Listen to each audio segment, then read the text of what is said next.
Assalamualaikum warahmatullahi wabarakatuh. Kembali lagi di podcast Bincang bersama SLB Sakit. Nah, bincang asik bersama SLB Sakit. Ini di episode kedua. Nah, kemarin kan kita saya dan Feby udah sedikit opening. Jadi hari ini kita bakalan langsung ketemu dengan kepala sekolahnya ya. Dengan Evi Nurrohma. Halo, assalamualaikum warahmatullahi wabarakatuh. Nama saya Evi Nurrohma. Saya adalah kepala sekolah SLB Sakit Jember. Jadi Bu Evi ini kepala sekolah SLB Sakit Jember. Kalau boleh tahu nih Bu Evi, sudah berapa lama di SLB Sakit? Wah, kalau saya itu ya lumayan lama. Itu kurang lebih 12 tahun. Berarti kalau 12 tahun itu kalau anak-anaknya sebenarnya masih remaja ya. Cuma kita berproses, nggak langsung kita menjadi SLB gitu, enggak. Jadi kita berproses dari klinik tumbuh kembang dulu, kemudian ada TK inklusi sakit, kemudian ada PAUD inklusi sakit, kemudian memang dari orang tua juga kan kemana nih anak-anak yang sudah tumbuh kembang gitu, yang sudah bisa bersosialisasi di luar, itu mungkin mereka bersekolah di sekolah inklusif gitu. Tapi yang mungkin masih belum, yang kemampuan verbalnya terbatas, ini kemana gitu kan? Akhirnya kita membuka TK PAUD inklusi sakit. Kemudian anak-anak sudah lulus PAUD, masuk kemana lagi nih gitu loh kan. Di 2012 itu kita ada TK inklusi sakit. Kemudian seiring berjalannya waktu, anak-anak semakin besar gitu kan, ingin membutuhkan wadah yang lebih besar lagi gitu. Kira-kira kemana lagi gitu kan. Ketika sesudah TK, mereka yang sudah memiliki kemampuan untuk mandiri, bisa bersekolah di reguler, tetap kita arahkan untuk bersekolah di reguler gitu. Nah, kemudian yang masih belum bisa bersekolah di reguler, kemana lagi gitu kan. Jadi saya dan kebetulan yayasan juga mensupport, orang tua juga mensupport. Akhirnya kita berdiri di 2017 kita berdiri, mulai perizinan 2017 2018 kita sudah berdiri SLB Sakit Jember. Jadi cukup panjang ya perjalanannya. Jadi awalnya itu tidak langsung SLB Sakit. Jadi awalnya klinik tumbuh kembang dulu. Lalu ada PAUD dan TK inklusi. Kemudian baru di 2017 itu akhir kalau nggak salah ya. Iya. Itu jadi SLB. Jadi SLB Sakit Jember. Kayaknya sekarang ini cukup familiar ya orang-orang mungkin dengan SLB Sakit karena kita di luar sana dari 2000 berapa? Kita 2008 ya.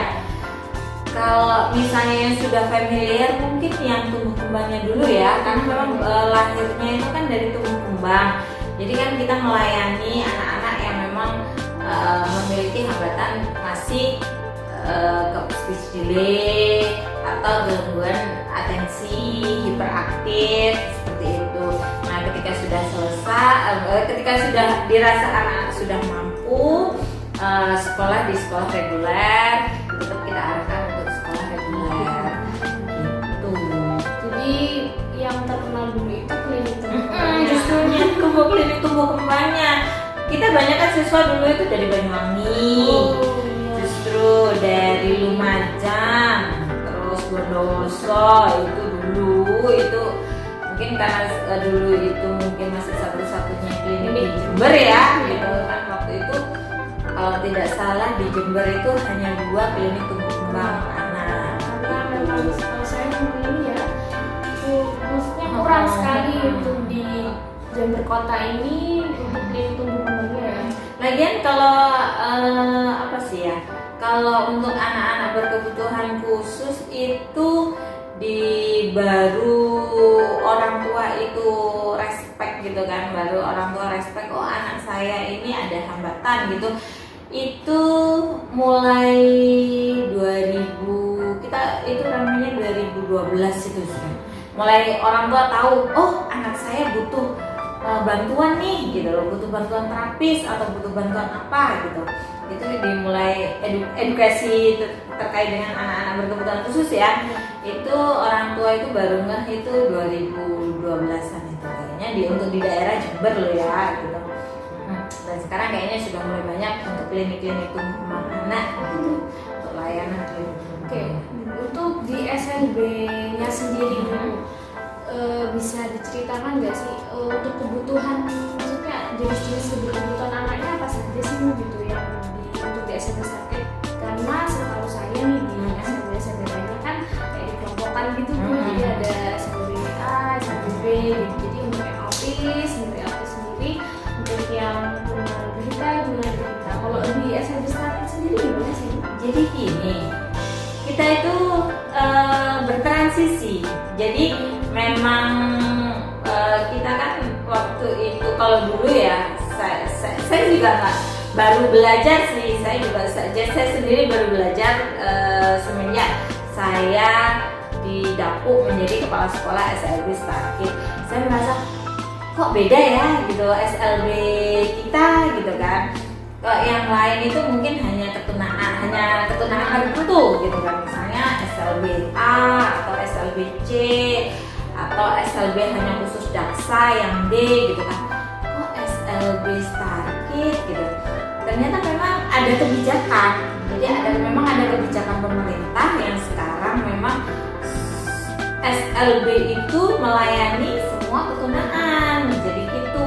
Jadi mau tidak mau kitanya sendiri harus mengupgrade ilmu semuanya, kita harus mengupgrade semua yang harus teman-teman guru juga harus mengupgrade kebutuhan setiap anak. Karena yang untuk Starkid ini mungkin lebih dominan di autis ya, gitu autis. Cuman bukan berarti kita tidak bisa menerima anak-anak dengan kebutuhan yang lain. Jadi ini banget ya, maksudnya di SLB Starkid menerima semua ketunaan gitu, tapi lebih banyak kepada autis. Lebih banyak ke autis. Mungkin setelah ke siswa dan sejarahnya mungkin di SLB Starkid sendiri untuk pembelajarannya gimana sih Bu gitu? Apakah mungkin di luar sana kan mungkin yang belum tahu SLB itu bagaimana, maksudnya dalam artian dari segi pembelajaran apakah sama dengan sekolah-sekolah yang lain kayak gitu. Terus bagaimana dari kebijakan dari SLB Starkid sendiri untuk pembelajaran tiap anak ini? Jadi memang khusus saya kira nggak di Starkid aja ya gitu, tapi memang kalau sekolah luar biasa semuanya mungkin ingin mengedepankan bahwa apa sih bakat dan minat anak gitu kan. Jadi itu memang harus jeli-jelinya guru untuk melihat gitu kan, apa sih anak saya kebutuhannya apa sih, kalau anak saya dengan hambatan ini yang mereka ini bakat minatnya apa ya gitu. Jadi memang sedini mungkin berkoordinasi. Jadi kita punya tim, saya itu punya tim. Jadi ada tim guru, ada tim terapisnya. Jadi kita berkolaborasi antara dari tim klinik dengan tim yang di sekolah. Jadi sebelum anak memang masuk ke sekolah itu, jadi kita lakukan assessment dulu untuk melihat bakat dan minat anak, sehingga nanti dilakukan program pembelajaran individual. Jadi wali kelasnya ngerti, kalau misalnya si A gitu mampunya hanya masih menghubungkan titik-titik, dia bahasa reseptifnya, kemampuan bergeraknya itu nanti di kliniknya yang menginformasikan ke wali kelas, sehingga wali kelas mengeksekusi ini yang pembelajaran yang tepat apa sih untuk anak. Jadi kita juga dalam satu kelas itu maksimal kita insya Allah itu tiga anak gitu. Jadi maksimal dalam satu kelas satu guru itu pegang maksimal 3 anak. Jadi di SLB Starkid ini biasanya kita ada yang asesmen dulu untuk anak yang baru masuk, setelah ada asesmen dari tim klinik tumbuh kembang, nanti kita sampaikan kepada wali kelasnya. Jadi ini jenis kebutuhannya, ini kelebihan, maksudnya dari anaknya yang bakat minatnya apa, yang paling menonjol apa gitu, perlu ditingkatkan apa saja. Sehingga menumbuhkan kemandirian si anak gitu. Kan ini Bu Evi sudah 12 tahun nih Bu di sini. Jadi suka duka atau perjuangan Bu Evi sendiri mungkin ya. Karena udah dari awal Bu Evi kan mengikuti gitu, dari awal berdiri yang mungkin tim dari hanya empat orang gitu terus kan, dari siswa yang keluar dan masuk, siswa yang awalnya belum bisa apa terus bisa, kan kayak gitu. Ada cerita sendiri gitu buat Bu Evi selama 12 tahun berkarir di dunia anak berkebutuhan khusus kan gitu. Bisa disampaikan mungkin juga, jadi orang oh ini sekolah yang maksudnya ini loh sekolah SMP Sakitnya banyak story-nya, maksudnya dari banyak apa ya, jadi bisa buat referensi lah orang luar sana mungkin. gitu. Kalau suka dukanya pastilah ya, 12 tahun itu pasti ada suka dukanya. Cuman memang dari awal saya masuk, istilahnya saya senang gitu dengan anak. Pertama saya senang anak-anak, sampai menjadi alasan saya kenapa kedukaan itu hilang dengan rasa senang gitu kan. Jadi kalau suka dukanya memang banyak. Kalau misalnya dukanya itu mungkin karena kita kerja tim, satu karena kita kerja tim, kadang mungkin ada tim yang memang kita kan harusnya memang saling melengkapi gitu kan. Jadi mungkin ada yang tidak semangat, ada menjadi pensemangat, ada menjadi yang pensupport, ada yang aduh sudah deh gitu kan.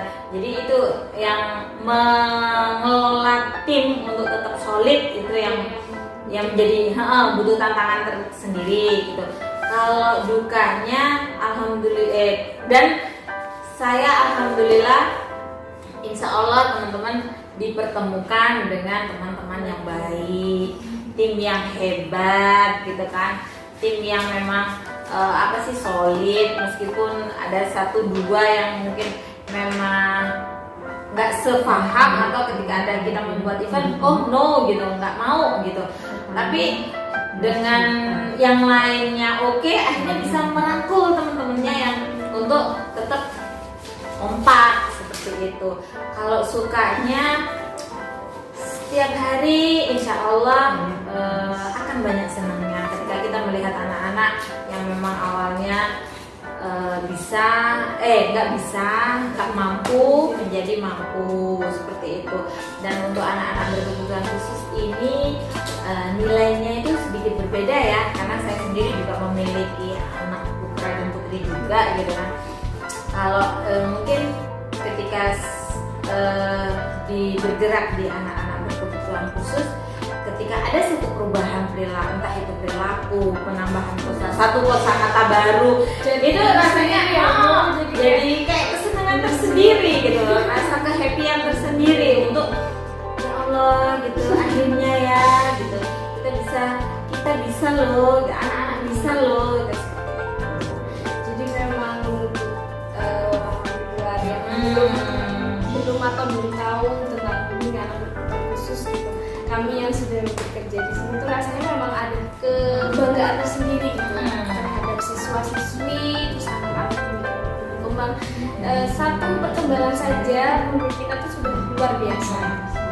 Dan kita itu apa ya, rasa ya, jadi apapun yang ikut merasakan lagi kayak merasakan gitu juga, apapun itu apa yang dia alami, entah dia itu happy, entah dia itu sedih, entah itu dia bingung, pasti kita itu merasakan oke, dia happy nih, jadi kita ikut happy juga. Oke, kalau dia lagi sedih nih gitu, misalnya si mas saya lagi sedih nih gitu, apa sih yang harus kita lakukan gitu. Jadi kita memang apa ya, nyaman sih gitu. Yang terakhir nih Bu Evi, saya kan dengar nih sih, bukan dengar lagi tapi sudah menjadi ini kita bahwa SMP Sakit sedang masa pembangunan ya Bu Evi. Oh ya, alhamdulillah, mohon doanya ya teman-teman. kesempatan istilahnya ya, Amin. untuk lebih bisa berkembang lagi di Amin. tempat yang baru gitu. Amin. Mungkin buat orang-orang di luar sana yang ingin menyekolahkan sih kayak promosi aja ya. Sekalian promosi gitu. Jangan lupa like Instagramnya SLB Starkit Jember. Jika mau berkonsultasi bisa menghubungi saya atau Bu Safira ini sebagai terapis atau Bu Febri bisa, atau bisa bertanya-tanya Tentang SLB Starkit tentang ya. SLB Starkit. Alhamdulillah kemarin hari Kamis kemarin sih kita sudah mulai babat lahan di sana ya, lahan Bu. ya, jadi kita mulai babat lahan di Mungkin sana. sedikit info nih Bu, nanti akan didorong apa saja sih Bu di sana. Oke. Gitu. Jadi Bu biar orang penasaran. Iya, jadi memang gini, kita sudah berdiri di sini selama 12 tahun. Rasanya sekarang alhamdulillah ya, siswa kita semakin tahun memang semakin bertambah gitu kan. Jadi kita bingung, lahan segini, lahannya 300 meter dirasa untuk mobilitas anak ini kurang, dan kita juga anak-anak kan sudah mulai besar. Jadi kita harus memikirkan kemandirian apa sih gitu ya yang harus diinginkan anak-anak. Mungkin nanti di lahan baru kan kita bisa membangun ruang seperti ruang melukis, nggak hanya belajar, anak-anak nggak hanya belajar Akademik ya. secara akademik, belajar akademik pulang gitu kan, tapi mereka ini apa sih bakat dan minatnya. Kalau mereka yang bakat lukis, ayo diarahkan ke lukis. Kalau mereka cooking class, ayo diarahkan ke cooking class. Jadi memang vokasinya itu lebih banyak gitu loh. Harapannya menjadi harapan seperti itu ya. Minta doanya Ya. pembangunannya lancar, insya Allah Istilahnya berkelanjutan. bisa memfasilitasi dari apa ya, salah satu sekolah yang ada di Jember gitu untuk anak-anak berkebutuhan khusus Ya. ini. Jadi mimpinya itu di sana itu ada kolam renang, ada masjid, ada workshop untuk anak-anak gitu kan, maksudnya ada workshop. Jadi hasil karyanya anak-anak itu nggak hanya disimpan, buang gitu, tapi ada workshopnya juga. Apa yang harus kita lakukan dengan workshop ini gitu. Jadi Kayaknya spoilernya terlalu banyak. iya. Oke, mungkin episode kali ini cukup di sini. Jadi kesimpulannya SLB Starkit ini sudah 12 tahun ya, sudah 12 tahun berdiri dan sebentar lagi juga akan semakin berkembang. Amin, insyaallah, amin, ya, doanya. itu doanya. Mungkin untuk episode kali ini sudah cukup di sini untuk episode kali ini. Terima kasih Bu Evi. Sama-sama Bu Safira. Mungkin next bakal kita kasih spoiler sedikit. Nah, untuk next episode mungkin tentang ini ya Bu, tentang pembelajaran biasa gitu. Jadi untuk Jadi kita wawasan juga ini ya, dan- menjadi harapan itu kan Starkit. Saya itu nggak terlalu ini ya. Starkit, di dalam Starkit itu ada klinik tumbuh kembang, SLB, ada PAUD, TK PAUD, dan SLB itu di bawah naungan PKLK, Pendidikan Khusus Layanan Khusus. Jadi kita itu menjadi rumah siapapun. Jadi menjadi harapan bahwa Starkit itu menjadi rumah siapapun anak-anak yang ini berkonsultasi, bermain, belajar, kita jadi rumah gitu. Jadi Salah satunya lewat ini ya, lewat podcast dan lewat